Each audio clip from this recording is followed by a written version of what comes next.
खास अंजनेरीहून आपल्या नाशिककरांसाठी तपोवनामध्ये आलेले आहेत की जिथे 1800 वृक्षांची हत्या महानगरपालिकाच्या माध्यमातून होणार आहेत.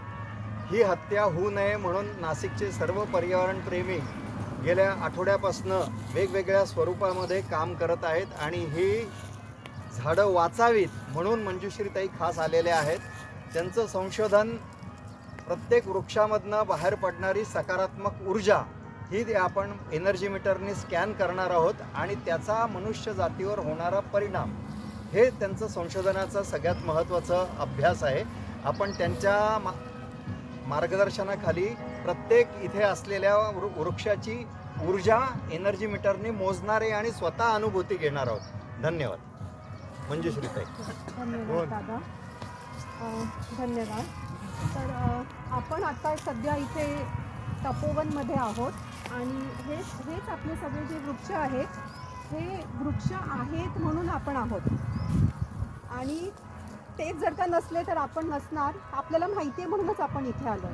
स्कंदपुराणमध्ये म्हटलेलं आहे वृक्षाणाम संरक्षणम कर्मः, म्हणजे आपलं हे कर्मच आहे की आपण यांचं रक्षण केलं पाहिजे, सगळ्या मानव जातीने केलं पाहिजे. प्रश्न मला वाटतं एवढंच आहे, आपण मानव आहोत की नाही हे आपण ठरवायचं आणि आहोत तर ते करायचं. पण दुसरी गोष्ट, आज आपण आहे ना वेगवेगळ्या पॉईंट ऑफ व्ह्यूनी वेगवेगळ्या नजरेतनं आपण हे बघून घेऊया, समजून घेऊया. आपण पण समजूया आणि मे बी कधीतरी आपल्याला पटवावं लागेल ना सरकारला की हे का तोडू नये बाबा वृक्ष, तर तेवढ्यासाठी आपल्याला माहिती असणं गरजेचं आहे. आधी आपण माहिती करून घेऊ, कारण की याचा ना आपल्याला खूप सकारात्मक परिणाम पडणार आहे. एवढं एक गोष्टमधनं मी सुरू करते. ब्लाइंडेड बाय सायन्स नावाची ही पुस्तक आहे. खूपच सुंदर पुस्तक आहे. चंद्रकांत बोसचे आणि खूप सारे एक्सपेरिमेंट्स त्याच्यात केलेले. तर त्याच्यामध्ये हे जे ऑथर आहे सायंटिस्ट कपल होते ते. तर त्यांचा मुलगा आहे, त्याला असा रोग झाला होता की डॉक्टरांनी सांगितलं होतं मॅक्झिमम 4 ते 5 महिने जगणार आहे आणि मग तो मरणार आहे. मग या सायंटिस्टनी काही इलाजच नव्हतं. मग म्हणे आपण शहरात राहण्यापेक्षा आता चांगलं आपल्या शेतात जाऊन गावात राहून ॲटलिस्ट 4 महिने तरी आपण आनंदाचे जगूया. तिथे गेले, एका माणसाने त्यांना सांगितलं तुम्हाला मी इलाज सांगू का म्हणे. तर ते तर हताश झाले होते ना, एकुलता एक मुलगा मरणार आहे म्हटल्यानंतर. तर त्यांनी सांगितलं काही नाही, जे झाड आहे ना त्याला असं जसं एक आलिंगन करायचं आणि 1 तास असं उभं राहायचं मुलांनी. आता कल्पना करा, हे आई वडील सायंटिस्ट होते, त्यांना हे पटणार होतं का? त्यांना नाही पटलं आणि त्यांना असं वाटलं की हा काय वेडा आहे. तर त्यांनी त्या मुलाला काही सांगितलं पण नाही, पण त्या मुलाने ना लपून ते ऐकलं होतं. तर तो पहाटे 4 वाजता उठायचा. 4 वाजता उठून तो सकाळी आई वडील उठायच्या आधी तो रोज असं 1 तास झाडाला असं मिठी मारून असं उभा राहायचा आणि तो 2-3 महिन्यानंतर त्याच्या वडिलांना ते दिसलं की अरे हा तर बरा होतोय, म्हणजे instead of deteriorating he is improving. मग त्यांनी बघितलं की याच्यावरती वॉच ठेवलं की काय करतोय हा.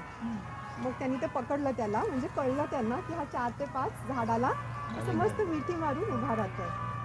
मग त्यांनी त्यांचं जे संशोधन होतं ब्लाइंडेड बाय सायन्स, म्हणजे झापड लावलं ना फक्त ते वैज्ञानिक दृष्टिकोनातून बघत होते, तो त्यांचा झापड निघाला आणि तो दृष्टिकोन आहे ना असा मोठा झाला. मग विहिरीतला मेंढक आहे तसं न राहता तो बाहेर पडला. अख्खं समुद्र आणि पूर्ण पृथ्वी फिरलेत आणि त्यांनी खूप मोठं संशोधन केलं आणि ते सगळं त्यांनी या पुस्तकात लिहिलेलं आहे. आता बघा, एका झाडाला फक्त मिठी मारून 1 तास उभं राहिला की मरणारा मुलगा सुद्धा बरा होतो. म्हणजे याचं काय आहे, तर हे सगळं आहे ऊर्जा. ब्लाइंडेड बाय सायन्स मध्ये लिहिलेलं. Blinded bye science. झाडाला मिठी मारून उभं राहिलं ते 1 तास आपलं. हो, ब्लाइंडेड बाय सायन्स मध्ये आहे. खूप सुंदर पुस्तक आहे, तुम्ही नक्की वाचा. आणि समजा तुम्हाला वाचायला आता वेळ नसेल, सवय नसेल, तर आम्ही स्पिरिच्युअल बुक क्लब आणि स्पिरिच्युअल मूवी क्लब हे चालवायचो. एमी होलिस्टिक सेंटर याच्या अंडर असे वेगळ्या गोष्टी करायचो. तर त्याच्यामध्ये जयंत अण्णा आहेत ना, म्हणजे जयंत जोशी हे आपले सद्गुरू वामनराव पै आहे ना, जीवन विद्या मिशन, त्याचे हे राष्ट्रीय अध्यक्ष आहेत. त्यांनी याच्यावरती त्यांना आम्ही इन्व्हाइट केलं होतं या पुस्तकावरती प्रवचन द्यायला. वा. तर एका चॅप्टरचं 1 दिवसाचं त्याच्यावरती त्यांनी प्रवचन दिलं आहे आणि त्यांचं पण इतकं सुंदर ज्ञान आहे ना, ते पण त्याच्यात भरलेलं आहे. तर तुम्ही ते पण तुम्हाला ऑनलाईन यूट्यूबवरती फ्रीली अवेलेबल आहे. तुम्ही ते ऐकू शकता गाडी चालवता जयंत चालवता. अण्णा हां, जयंतराव जोशी. जोशी. आम्ही ईशा फाउंडेशनमध्ये व्हॉलंटियर्स होतो दोघं, म्हणून आम्ही त्यांना मी अण्णा म्हणते आणि ते अक्का म्हणतात. तर तसं नाही, अण्णा पण मग काय अक्काचं झालं काही मग नाही. नंतर साधना सुद्धा केली का? नंतर हा पुढं काय सो झालं? आपण ॲक्च्युली एकदा हा मुद्दा पूर्ण करूया, मग आपण नंतर क्वेश्चन आन्सर घेऊया. आता तुम्ही साधना सुद्धा केली आहे. तर हो, आपण हे एक मिनटं हे करू. सो आपण इथे ऊर्जासाठी आलो. आता ऊर्जा हे सांगण्यापेक्षा जास्ती आहे ना, अनुभव घेण्याची गोष्ट आहे. म्हणून मी काय सांगते त्याच्यावरती काही विश्वास ठेवू नका, पण तरी मी सांगायचं थोडंसं काम करते. तर चालेल का तसं? की आधी तुम्हाला अनुभव घ्यायचे, नाही सांगा आम्हाला मला. पण घ्यायचं ना. आधी ऐकून घ्या मग अनुभव. आणि ते आत नका टाकू. वाटल्यास तर नाही, इथेच थेरी ठेवा. कळली नाही ना तर तुम्हाला प्रॅक्टिकल बाहेर- मला जास्त कळतं. हां, तेच. ते तुम्ही आत घेऊ नका अजून. ते ऐकलेलं फक्त इथेच ठेवा. इथून तुम्हाला बाहेर पण काढता येईल नाही पटलं तर.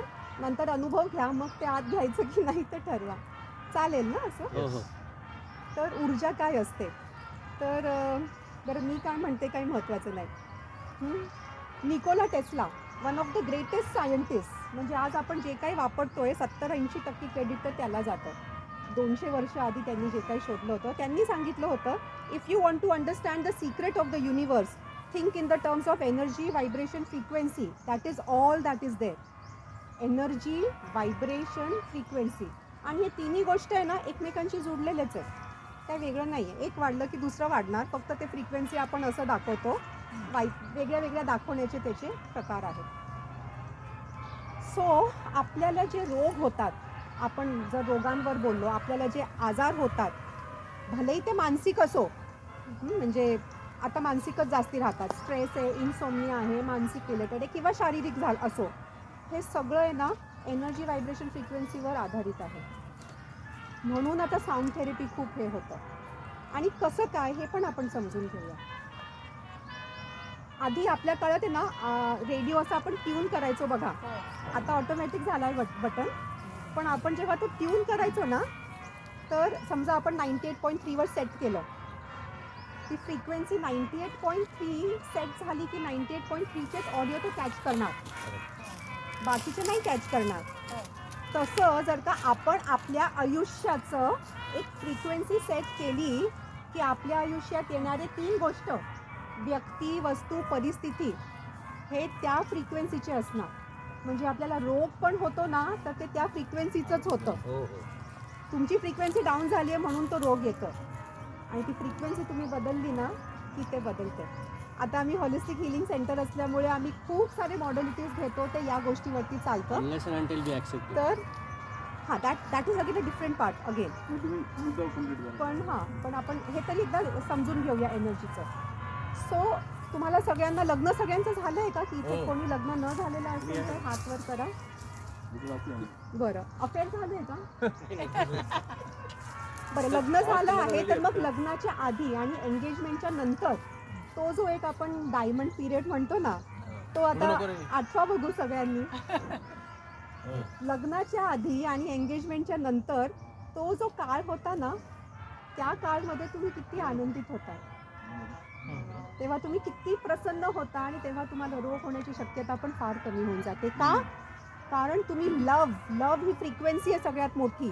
लव्ह अँड अबाव नावाची एक पुस्तक आहे, ती पण खूप सुंदर आहे, वाचण्यासारखी आहे. Love and above. तर ही फ्रिक्वेन्सी आहे. ॲक्च्युली हे मी जेलमध्ये सत्र जेव्हा घेते कैद्यांसाठी, तेव्हा हे खूप कामाला येतं. सगळ्यात खालची फ्रिक्वेन्सी आहे ही शेम आणि गिल्ट आहे. शेम आणि गिल्ट, म्हणजे अपराध भाव वाटणं आणि लाजिरवाणी वाटणं, आणि ही भावना कैदींमध्ये जास्ती असते. म्हणून मी तिथे सत्र घ्यायला सुरुवात झाली होती, आणि त्याचा परिणाम एवढा मस्त होता. मग मला येरवडा जेल, तिहार जेलमध्ये बोलवलं ते सत्र घ्यायला, कारण आधी ते कैदी ना ऐकायचे नाही. मग मी ते प्रयोग केलं, त्यांनी अनुभव घेतलं, त्यांचे आयुष्य बदललेत सगळे. 29 कैद्यांना आम्ही बाहेर पण काढलं, सुटले सुद्धा वगैरे. एवढी फ्रिक्वेन्सी बदलून जाते. काय केलं? फक्त फ्रिक्वेन्सी बदलली. काय नाही, आम्ही काही नाही केलं. करणारे लोक तेच असतात. आम्ही त्यांना सांगतो, त्यांनी घेतलं आणि केलं तर त्या गोष्टी होतात बदलणार. इंटरेस्टिंग. आणि हे आमचं पण काही नाही आहे, हे आपल्या सायंटिस्टनी शोधलंय, भगवद्गीतामध्ये आहे, वेदमध्ये आहे. आम्ही फक्त वाचलंय आणि आम्ही हे तोंड फक्त आमचं आहे बडबडण्यात. गीताचा एक श्लोक आठवतंय मला. गीतामध्ये भगवद्गीता आपल्याला सगळ्यांना माहितीच आहे, त्याचं महत्त्व पण माहिती आहे. तर 18व्या अध्यायामध्ये 13व्या श्लोकमध्ये भगवान कृष्ण सांगतात की पंचैतानी 5च गोष्टी आहे जे कारणीभूत आहे प्रत्येक क्रियासाठी. आपण जे काय गोष्ट करतोय त्याच्यासाठी 5 गोष्टी. कोणती 5? हे 14व्या नंबरच्या श्लोकमध्ये 18व्या अध्यायामध्ये सांगतात कृष्ण भगवान. अधिष्ठानां तथा कर्ता करणं च पृथक्विधं विविधाश्च पृथक् चेष्टा दैवं चैवात्र पंचमं. डिटेलमध्ये आपण नंतर समजूया. थोडक्यात पहिले 3 गोष्ट काय आहे, आपल्याला शरीर पाहिजे, आपल्याला आत्मा पाहिजे आणि इंद्रिय सक्षम पाहिजे तर आपण कार्य करू शकणार. पुढचे 2 कोणते आहे हे जास्ती महत्त्वाचे आहेत. पुढच्या 2 मधलं म्हणजे 4थ्या नंबरवरती आहे आपलं पुरुषार्थ, म्हणजे आपले एफर्ट्स. झोपून राहायला एखादा माणूस तर थोडीच काही होणार आहे. इथे यावं लागतं ना, तपोवनमध्ये या, इथे उभे राहा, काहीतरी कार्य करा. सो एफर्ट घेतले पाहिजे, पुरुषार्थ असला पाहिजे तो. आणि सगळ्यात जास्ती महत्त्वाचं, सगळ्यात शेवटी जे सांगितलं देवानी, the best is always for the end. So that is दैवम चैवात्र पंचमम, दैवी शक्ती. म्हणजेच काय, frequency, energy, vibration. That is all that is there. दैवी शक्ती म्हणजे काय आहे, आता आपण हे जे क्वांटम फिजिक्समध्ये बघतो ते काय आहे, परत त्याचा आधार हेच आहे, एनर्जी, व्हायब्रेशन, फ्रिक्वेन्सी. तुम्ही जे विचार करणार ना तसं होणार. एक परत गीतेचाच एक श्लोक आठवतोय, 3ऱ्या अध्यायामधला 42 नंबरचा श्लोक आहे. हा आपल्याला खूप मदत करेल हा श्लोक. आणि भगवान कृष्ण म्हणतात, मी काय म्हणत नाहीये, शब्द त्यांचे, फक्त तोंड माझं आहे. तर इंद्रिय माझं म्हणजे फक्त, आणि आपलं पुरुषार्थ. इंद्रियाणी पराण्याहून इंद्रियाणां पराण्याहूर इंद्रियाणं परं मनः मनसस्ते परा बुद्धी यो बुद्धे परतस्तु सह. म्हणजे काय, 5 गोष्टी सांगितल्या आहेत आणि त्यांची हायरार्की सांगितली आहे. सगळ्यात खालच्या स्तराला आहे ते शरीर. शरीरपेक्षा जास्ती सुपिरियर, परे ते आहे इंद्रिय. इंद्रियपेक्षा परे आहे मन, मनपेक्षा मोठी बुद्धी, बुद्धीपेक्षा मोठा आत्मा. म्हणजेच काय, आता आपल्याला जर काही हे घ्यायचं असेल आपल्या आयुष्यासाठी, आधी आपण आपल्यासाठी पण आपण म्हणतोय हा सत्र, ऑफकोर्स हे तर आहेच, पण it is like me to we. आपण सक्षम झालं तर आपण झाडांना प्रोटेक्ट करू शकणार ना. तर आपण स्वतः पण समजून घेतोय. शारीरिक रोग आहे ना, ते आपण जर का मनाची स्थिती बदलली तर खालचे सगळे आहे ते आपोआप दुरुस्त होणार. कारण की वरची आहे हे याची मालिक आहे. म्हणजे मला प्रश्नचिन्ह दिसतंय सगळ्यांना. नाही, बरोबर चाललंय, आम्ही बरोबर, आम्हाला समजतंय. मला तुमच्या चेहऱ्यावरती प्रश्नचिन्ह आमचं वाटतंय. फिल्टरिंग होतं. आता एक वाक्य म्हणलं, मनाची स्थिती जर बदलली तर शरीरातले आजार जातात. येस. त्याच्या पुढे हां, तर हे का म्हणजे शरीर, इंद्रिय, मन, बुद्धी, आत्मा ही हायरार्की आहे. तर आपण आणि वरचा जो आहे तो सगळ्यात मोठा मालिक. जसं की हे इंद्रिय समजा 5 घोडे आहे, हे 5 इंद्रिय, ज्ञानेंद्रिय आणि कर्मेंद्रिय सोडून देऊया आता आपण. त्यांना तो रस्सी जी बांधलेली आहे ते आहे मन. हे मन, हे 3च समजूया आपण, कारण आपण या 2 लेवलला जास्ती काही करू शकत नाही. तर इंद्रिय, मन, बुद्धी हे आहे 5 घोडे. ही आहे दोरी, हा आहे तो सारथी, ज्याच्या हातात ती दोरी आहे. तर मन बघा कोणाच्या मध्ये आहे, बुद्धी आणि इंद्रियांच्या मध्ये आहे. तर मन कुठे जाणार, समजा हा टग ऑफ वॉर चालू आहे, त्या रस्सी आहे, त्या रस्सीला हा पण ओढतोय हा पण ओढतोय, तर रस्सी कुठे जाणार, बुद्धी नाही, इंद्रियाकडे जाणार. जाईल. द राईट आन्सर इज जो स्ट्रॉंग असेल त्याच्याकडे जाईल. बरोबर आहे. हा स्ट्रॉंग आहे तर याच्याकडे जाईल, हा स्ट्रॉंग आहे तर याच्याकडे जाईल. तर आपण मला गीतेचे अजून श्लोक आठवत आहेत, पण आपण कटशॉट करून थोडं हे येऊया. 6व्या अध्यायामधला 5वा, 6वा, 7वा श्लोक आहे.